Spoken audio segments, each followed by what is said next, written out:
아니 근데 네. 이렇게 사람들이 궁금해하고 미스터리가 많은데 모헨조다로 유적 발굴 중지됐다면서요? 아, 그거는 1970년대부터 워낙 중요한 유적이라 유네스코에서 관리가 들어갔거든요. 유네스코는 대체로 최소 개입을 원칙으로 하고 있습니다. 그러면 웬만해선 손 안 된다. 예, 그래서 뭐 다들 우리 고고학 전공하신 분들 아시겠지만 저희 고고학은 최소 개입을 원칙으로 하고 있거든요. 발굴은 파괴라서. 그러면 우리 고고학자분들은 유네스코 싫어하시겠네요.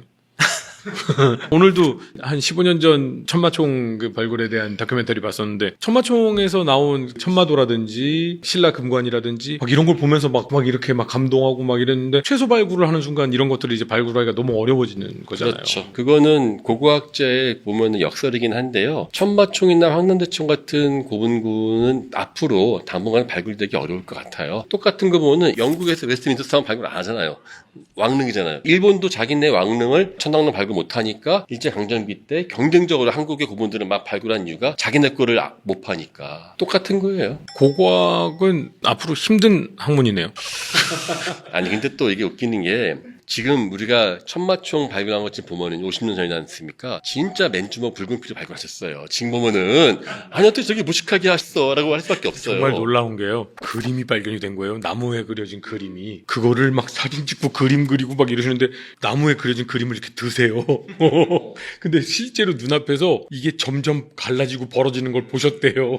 저도 많이 본 게 자작나무 같은 거 발굴할 때 보면은 보통 시베리아 원주민 자작나무 감싸가지고 묻거든요. 이거 발굴하는 사이에 점심 먹고 오면 다 이미 날아가고 없어요. 그러니까 사실 그게 다 비일비재합니다. 근데 그게 역설인 게 어쨌든 발굴 안 하고 기술 더 좋아지고 난 다음에 발굴하면 완벽하게 상태를 알고 조사를 하는데 문제는 그렇게 약간의 파괴가 있는 발굴을 하지 않으면 기술이 또 축적이 안 되는 거예요. 일단 시작을 했어요. 근데 그러다가 어떤 상황이 되면 지금 멈춰. 어떤 상황이 되면 멈추냐? 기간이 끝나면 멈춰야 돼요.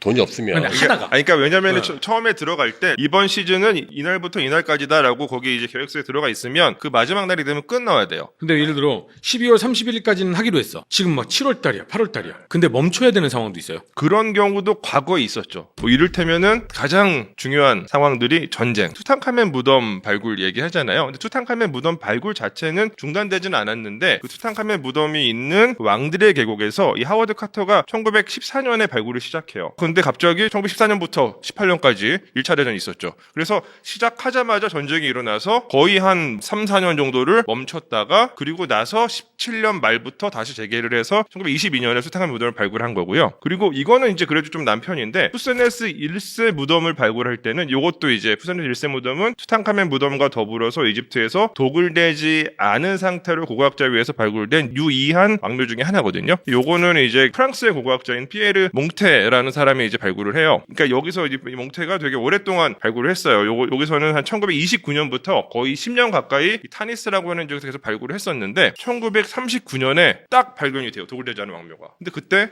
2차 대전이 벌어지죠. 그래서 발굴 다 끝내지도 못하고 접고 다 이제 닫아놓고 철문 달아놓고 그리고 프랑스로 돌아갔다가 전쟁 끝나고 다시 돌아와서 이제 다시 발굴을 합니다. 예를 들면 그냥 좀 큰 묘인 줄 알았어요. 그래서 열심히 발굴을 하고 있었어요. 그런데 파다 보니까 글자가 딱 써 있어. 여기에 광개토대왕 이렇게 써 있어.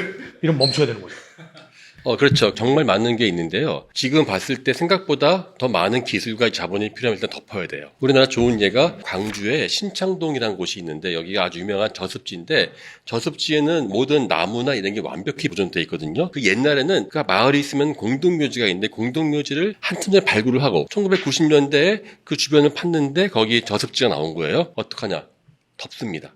덮고 완벽하게 발굴을 할 수 있는 기술이 어디에 있는지 그런 것을 다 알아서 조사하고 난 다음에 다시 계획을 수립해서 다시 발굴을 했기 때문에 그러한 악기부터 시작해 다 나왔거든요. 인도에서는 이런 사례는 좀 있어요. 예를 들면 제가 듣기로는 조선시대 서원이 기존의 불교 사원을 이렇게 때려부시고 한 사례가 있는 것처럼 인도에도 이제 복잡한 종교사가 얽혀있는 유적들이 있을 거 아니에요. 대체로는 큰 문제가 없는데 어떤 경우에 예상 못하게 중요 힌두교 유적인 줄 알고 발굴을 했는데 밑에서 불상이 막 나오고 이러면 특정 지역은 좀 예민할 수 있으니까 이런 경우는 좀 자제하는 상황이 덮어 뭐 이렇게. 조용히 하자. 학술적으로 학술적으로 하자. 이런 경우도 있을 수 있고 또 하나는 고고학 유적이 대체로 좀 외진데 있을 수 있잖아요. 네. 근데 거기에 발굴을 해서 뭐 불상이 하나 나왔어요. 갑자기 그 주변에 부동산 가격이 올라가는 왜요? 사례, 혹시 거기가 역사 유적이 되고 정부에서 이렇게 혹시 투자를 하게 되면 토지 보상 아, 외진 지역인데도 불구하고 개발이 되니까. 개발이 될 수도 있고 혹시라도 관광지로 개발이 될 수도 있고 하면은 잘못하면 과열되겠다라는 걸 수도 있고, 또 하나는 우리 좀 전에 그 인더스 문명 북인도 사람이냐 남인도 사람이냐 이런 것과 관련된 약간 좀 예민한 민족주의 혹은 지역주의의 고고학 흔적이 나올 때, 특히 그 시기가 선거철이 다가온다. 그래서 정치적으로 과열될 때, 이럴 때는 대체로 어쨌든 정부 산하에 있는 고고학을 담당하고 있는 정부에서 기관에서도 선거 끝나고 하자 뭐 이런 약간 그런 게 있을 수 있죠. 제가 한 가지만 또 추가했으면 좋겠는 게요. 발굴을 스톱한 경우도 있지만 발굴을 해놓고도 자료를 공개 안 하는 경우가 중국에서 꽤 많아요. 가장 좋은 예가 발해인데요. 제가 2009년도에 그때는 발굴할 때였으니까는 중국에서 놀라운 보고서가 나오는데, 연변 쪽에 있는 발해 고분을 팠는데 여기에 그 발해에 황후를 칭하는데 순목 황후 나오면서 간왕의 황후 태씨다. 황후라고 했던 게 정말 중요한 게, 황후는 이 사람들이 자기들을 제국으로 칭했다는 발해는. 그러니까 중국의 그 논리인 발해는 당나라의 속국이었다는 말 자체가 말이 안 되는 거예요. 그러면은 황후가 나올 수가 없잖아요. 그래서 그거를 이 사람들이 보통 글자 넣으면은 화려한 그림과 함께 다 공개하는데 결론에 딱 두 줄 써 있고 추후에 공개하겠다라고 되어 있거든요. 15년, 6년 지났잖아요. 아직도 공개 안 해요.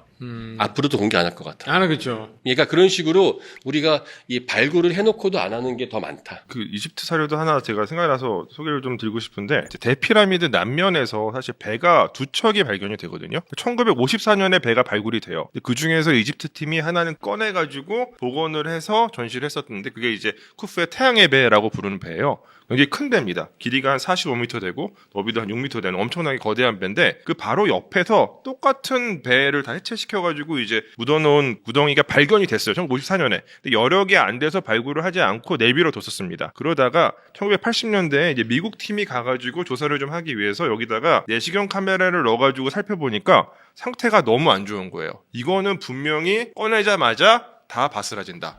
그래가지고 그냥 내비뒀습니다. 그러다가 2012년에 일본 팀이 가서 그 주변을 다 완전 진공 상태로 만들고 나서 그거를 하나하나 보존 처리해 가면서 꺼냈습니다. 그래서 지금 새롭게 이제 개관할 이집트 대박물관에서 그 제2태양의 배 역시도 지금 복원 작업 중에 있어요. 아마 이제 나중에 정확한 시점을 말씀드리기는 어렵지만 뭐 내년이나 내후년에 이제 이집트에 가시면은 그 첫 번째 태양의 배와 두 번째 태양의 배를 동시에 보실 수 있게 되지 않을까. 제2태양의 배는 발굴이 제대로 되는데 뭐 한 60년 정도 걸렸다. 이렇게 말씀을 드리고 싶습니다. 특히 발굴이라는 게 민감한 부분이기도 하거든요. 이슬람 세계에서는. 그러다 보니까 사우디아라비아 같은 경우에는 역사학자들이 사우디아라비아에 이슬람 유적이 많으니까 그 메카 같은 데를 발굴하고 싶어 하죠. 그런데 1930년대 시카고 대학이 마지막으로 금지가 돼요. 그러니까 시카고 대학이 마지막 발굴한 다음에 사우디 정부에서 못하게 해가지고 왜요? 뭐 불편하죠. 뭐 이슬람에게는 유적이 발굴되면 오히려 마이너스 요소가 돼요. 글쎄요. 그게 어떤 논의인지 모르겠는데 더 이상 발굴을 못하게 해가지고 마지막으로 사우디에서 발굴한 게 한 30년대였거든요. 그러다가 이제 무함마드 빈 살만 왕세자가 들어서면서 논리가 필요하잖아요. 발굴을 하려면. 그러니까 문제는 뭐냐면 이슬람이라는 건 7세기에 시작된 종교고 그 이전에 게 나오면 어떻게 하냐는 걱정들이 있을 거 아니에요. 그 이전의 거. 이슬람은 그 이전의 역사는 부정해요. 아니, 그러니까 그 이전의 역사를 대체적으로 무지한 사람들의 야만의 시대라고 역사에서 이렇게 얘기를 하거든요.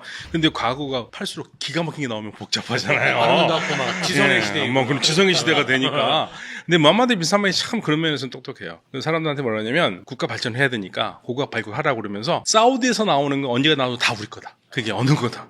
예, 그러면서 사우디가 발굴을 하면서 지금 기가 막힌 과거 유적들이 나와요. 1000년, 2000년 사람들 유적들. 맞아요. 그러니까 지금 요즘에 엄청난 맞아요. 관광객이죠. 네, 맞아요. 가고 싶어도 못 가요. 너무 비싸요. 되게 공격적으로 지금 마케팅을 하고 있는 예. 것 같아요. 얼마 전에 한국에서 전시했었어요. 그래서 네. 저도 놀랐던 게 갔더니만 괴베클이랑 거의 동시기에 말 그 조각상도 보고 아니 이게 그 서기만 나오는 사우디야? 네. 놀랐었어 저도.